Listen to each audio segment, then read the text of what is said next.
Now let's continue our Lenten Bible study series, Ruth, chapter 2. In verse 1 and 2, Naomi had a kinsman on her husband's side. His name was Boaz. He was described as a prominent rich man from the family of Elimelech.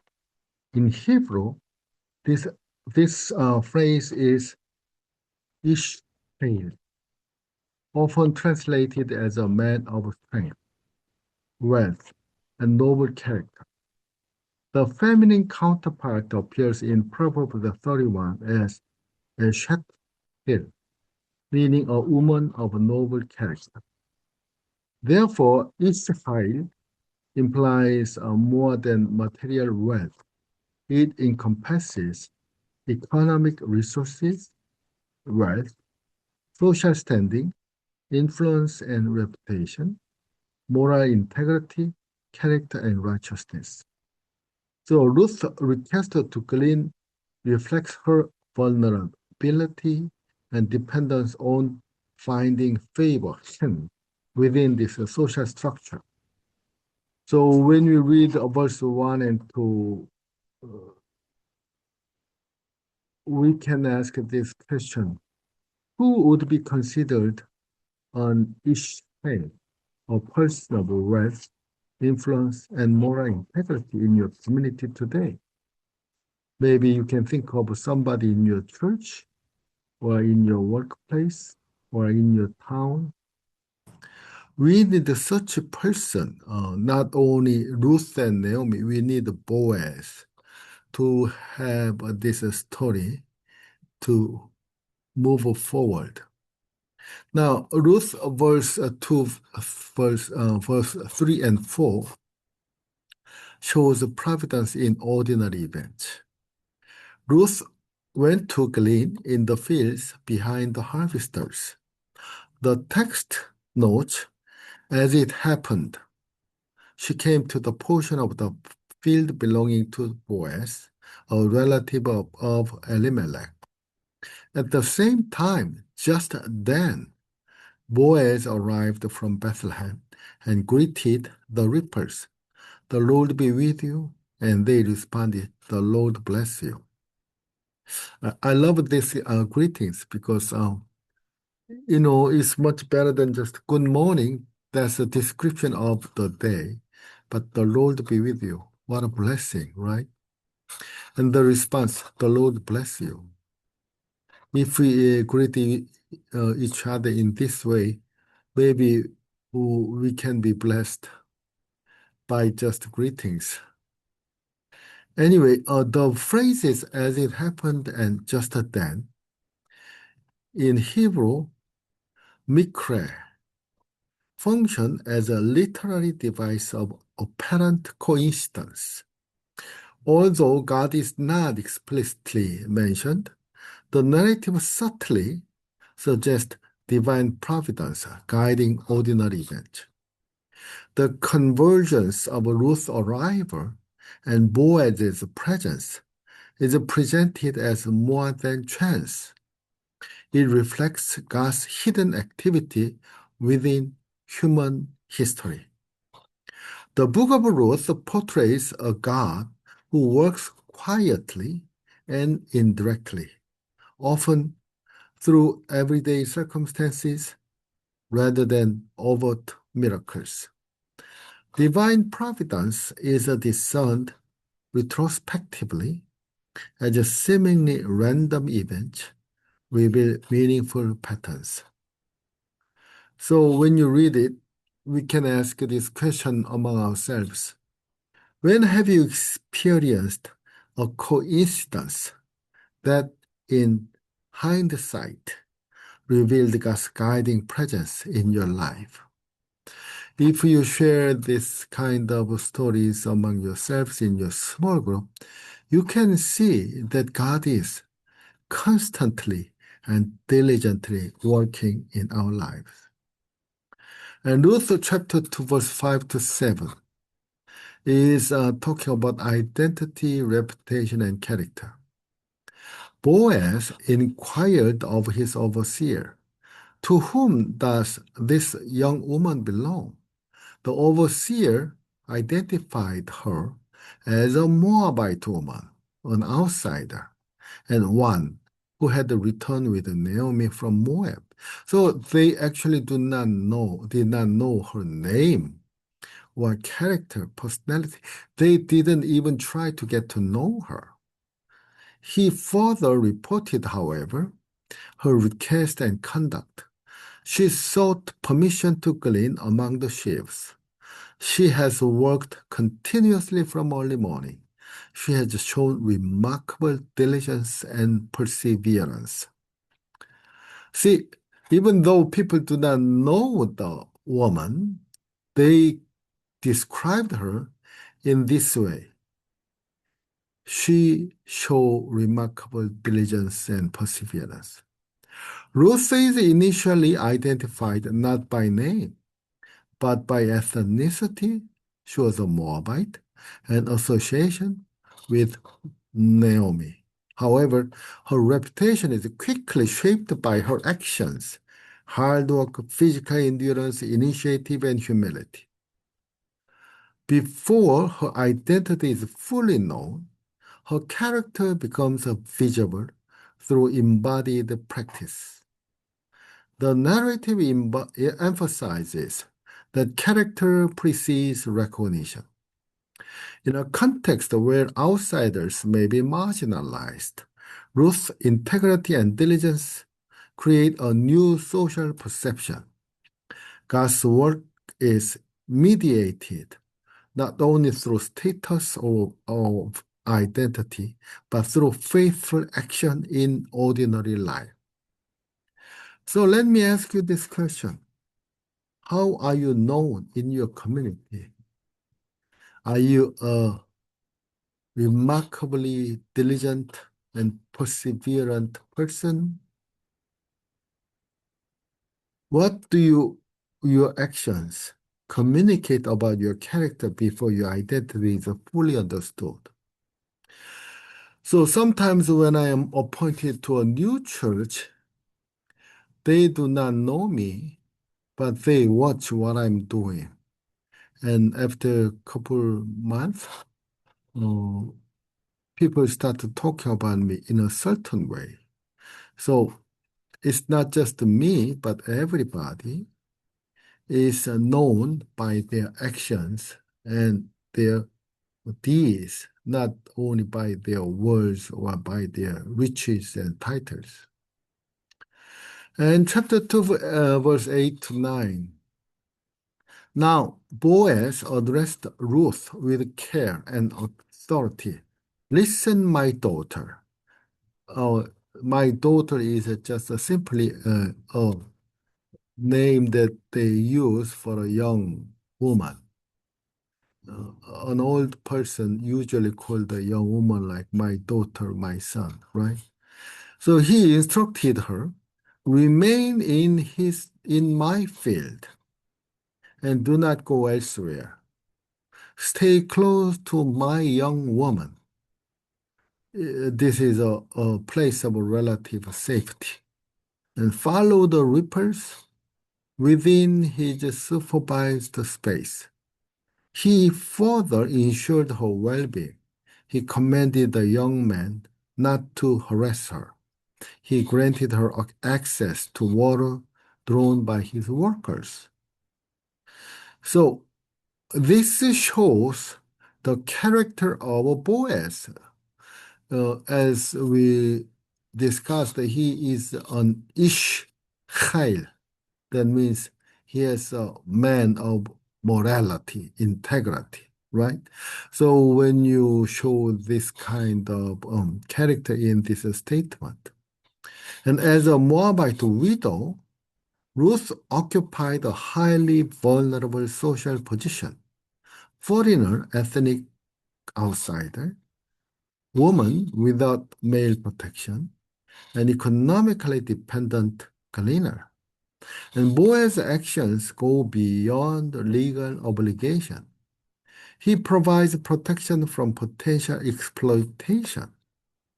He offers material provision, water, and access to resources. He creates a space of belonging within the community. So if we read Boaz's instruction, we can just guess that if Ruth is raped and killed in the field, there would be nobody to protect her. That's her vulnerable condition. Now, because Boaz is commanding these kind of things, giving orders to the fellow workers, she's now pretty safe. So, in the sense, Boaz embodies Hesed, steadfast, covenantal kindness through concrete actions. His words and commands transform a setting of vulnerability into one of dignity and security.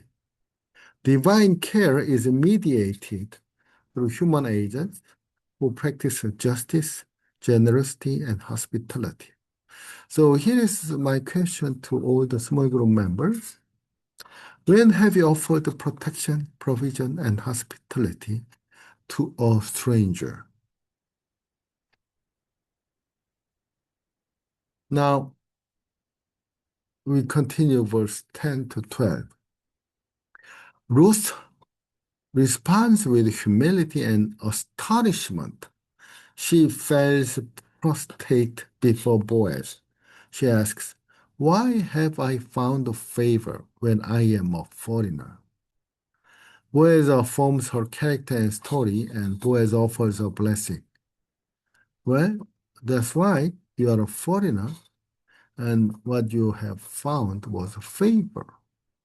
But may the Lord reward for you for your deeds. The phrase of favor 10 highlights an earned grace extended across social boundaries.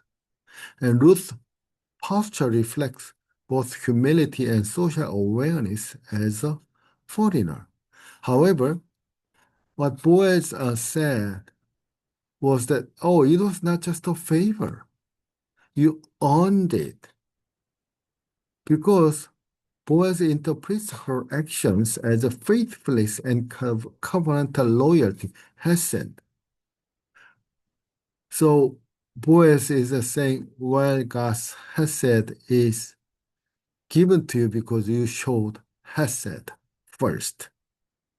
The metaphor of wings, kanaf, evokes a divine protection and shelter, a relational image of God as a refuge for the vulnerable. The God implied in Boaz's blessing is a God who sees and remembers faithful actions, a God who rewards covenantal faithfulness with grace. So you show hesed to the mother-in-law, God spreads his wings upon you.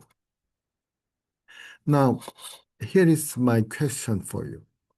What characteristics of God are revealed in Boaz's words and blessings? How does this portrayal of God shape our understanding of grace, refuge, and belonging today? Now, verse 13. Ruth responds to Boaz with humility and gratitude. May I continue to find favor in your sight, my Lord. She acknowledges that Boaz has comforted her. She recognizes the kind and compassionate speech. She further clarifies her status. Even though I'm not one of your servants, this highlights her outsider position and lack of entitlement. Ruth's response reveals awareness of her marginal status, foreigner, non-servant, emotional vulnerability, seeking continued favor, deep gratitude for unexpected kindness. This emphasis on kind speech underscores the power of words to restore dignity, offer emotional healing, and create a sense of belonging. So many times people ask me, Pastor Lee, why do you wear clergy shirts and collar all the time? Because I'm aware that I'm a foreigner. And if I don't wear clergy shirts and collar, many times the people come to church and looking for pastor. Where is your pastor? Oh, I'm the pastor. Really? Are you? Are you a pastor of the Korean congregation that use this building? No, I'm the pastor of this Caucasian church. Oh, and they just look at me with the suspicious eyes. But when I wear this clergy shirt and collar, then they just say, "Oh, are you the pastor here?" So I have to save some steps to identify me as a pastor. So that's very convenient. Now, let me ask you this question. How might this text inform our understanding of the experiences of immigrants today? What ethical responsibilities does the scripture place upon communities toward a stranger? I'm always aware that I'm a stranger, I'm an alien, even though I'm a United States of America citizen by legal method. I'm legal immigrant. However, naturalization does not give me the entitlement or status right away. So I'm always be thankful to the churches that accept me as a pastor. And I, like Ruth, who am I that you call me a pastor? And your kind words always inspire me to serve you with humility. Now, chapter 2, verse 14 and 16. At mealtime, Boaz invites Ruth into fellowship. Come here and sit, eat. She sits among the reapers, moving from outsider to participants. Boaz personally ensures she is served ample food. The narrative emphasizes abundance. Ruth eats until she is satisfied. She has food left over, indicating provision beyond the immediate need. Boaz extends a further instruction to his workers. Allow her to glean even among the standing sheaves. Do not reproach or rebuke her. Intentionally leave extra grain for her to gather. Ruth came with minimal expectation to glean just enough for survival herself and Naomi.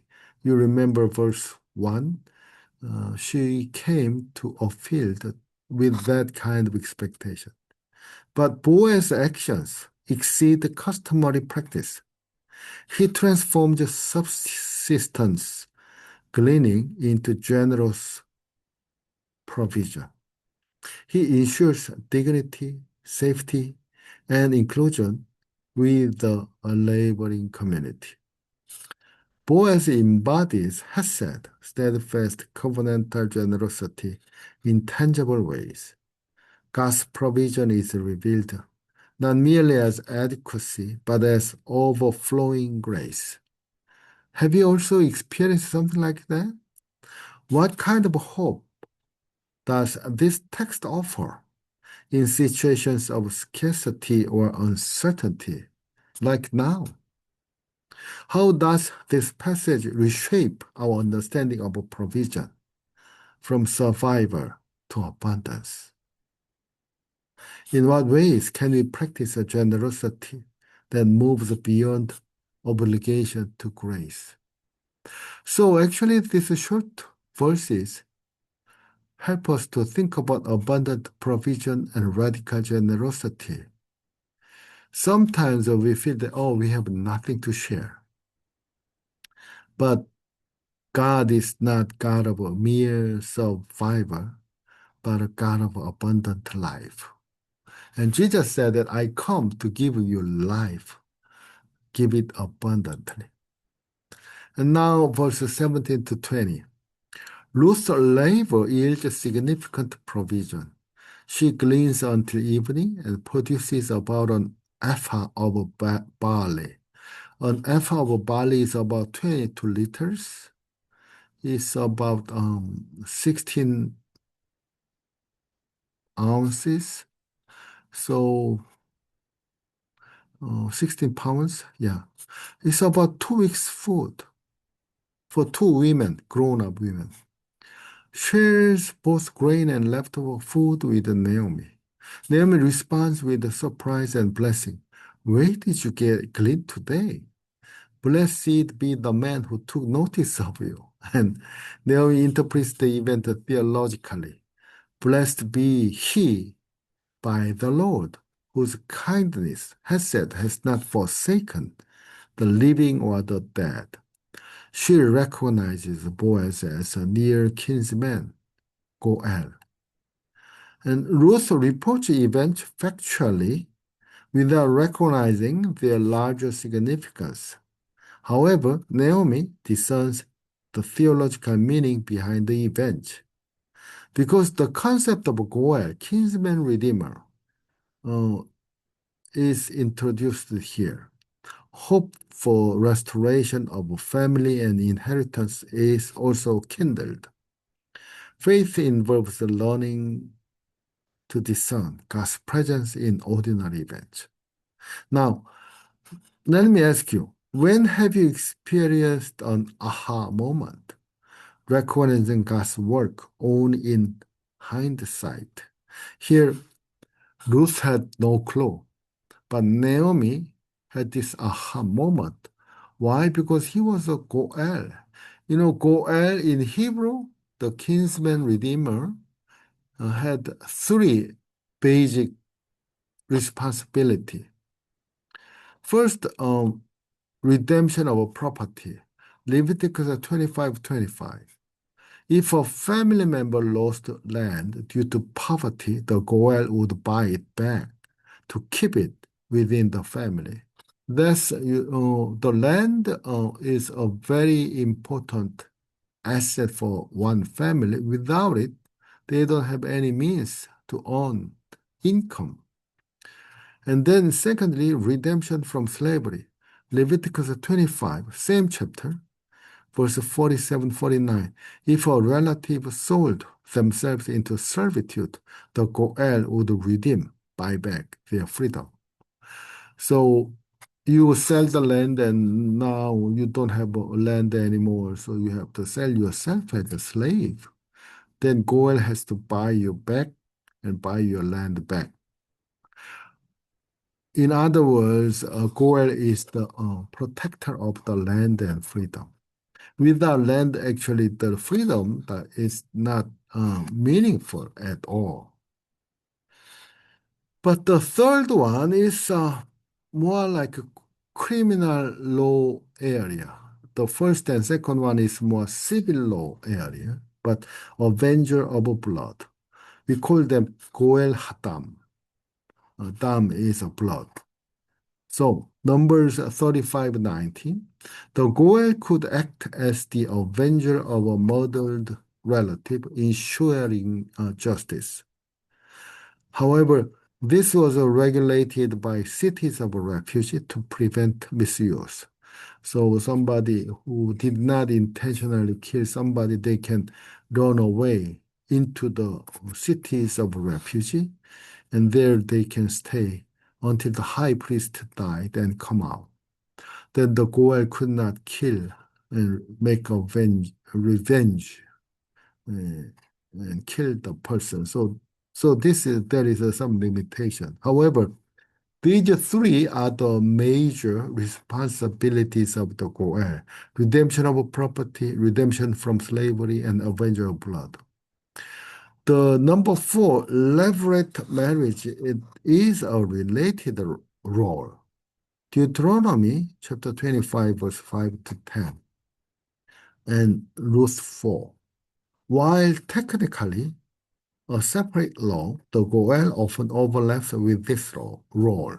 Marry a deceased relative's widow.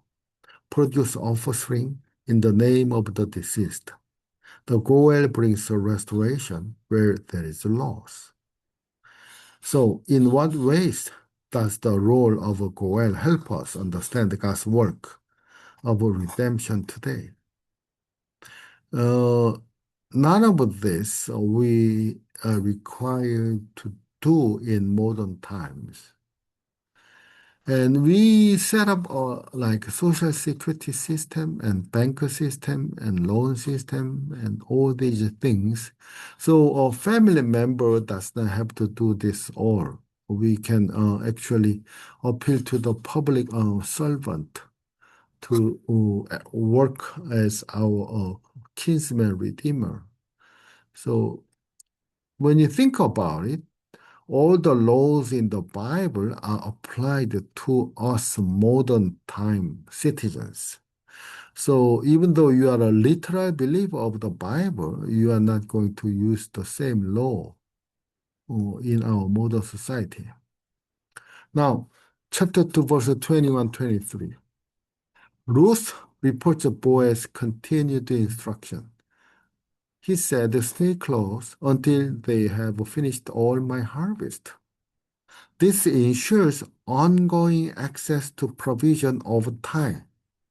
Naomi offers wise counsel, advises Ruth to remain with Boaz's young women, emphasizes safety and protection in a potentially vulnerable environment. And Ruth's response? She remains within Boaz's field. She gleans throughout the barley and wheat harvest. She continues to live with Naomi.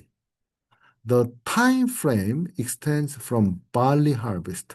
You remember the verse 1 when they arrived at the barley harvest was just the beginning. But now barley harvest is over, and now to wheat harvest takes several weeks because they harvest the barley in spring and wheat in the fall. This indicates a sustained provision, not a one-time event, a transition from uncertainty to stability. Now, Naomi's role also evolves from bitterness and loss, Ruth 1, to discernment, guidance, and renewed hope, Ruth 2. So we can see initial survival become ongoing provision, and then we can have anticipation of restoration. The narrative moves forward, restoration of livelihood, food security, and then restoration of community belonging. Now Ruth belonged to Boaz's field, and hope for restoration of family lineage through the Goel. Now, how does Naomi's perspective shift from despair to hope in this passage? What area of life today are in need of restoration, personally or communally? God is the God of restoration. Well, this will be end of chapter 2, but we will continue chapter 3 and 4 during this Lent before we have resurrection, actually new life after death.